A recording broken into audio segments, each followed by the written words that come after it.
Well, John and Jenna, so far in 2022, nearly 2 million illegal border crossings, and we're only 4 months in. Reports are at least 300,000 people have evaded Border Patrol agents this year as they are busy tending to migrant families, unaccompanied children, and a soaring number of single men. Now, 26 governors are coming together hoping to bolster security.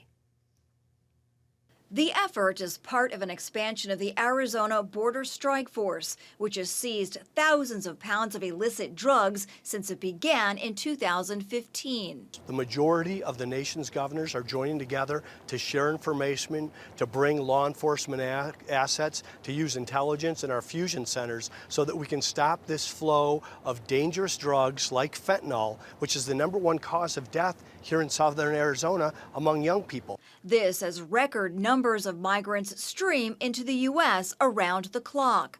With detention facilities overflowing, American taxpayers are footing the bill to drive or fly migrants deeper into the U.S. What that does is incentivizes people to send their relatives, to call back home and send for more people. And that's the situation we're in now, the worst surge in the history of that southwest border. Depending on whether President Biden ends Title 42, there's fear numbers that have been climbing since he took office will balloon to levels never seen before in the U.S. Since 2020, the feds say it's kept 2 million migrants in Mexico while they await a court date. 35% support Biden rolling back those border controls, 54% oppose it. While Republicans blast the idea of lifting Title 42. These guys want to make it worse and release essentially everybody who comes. Some Democrats concerned about political fallout are pressuring Biden to reconsider. Not the right way of handling the border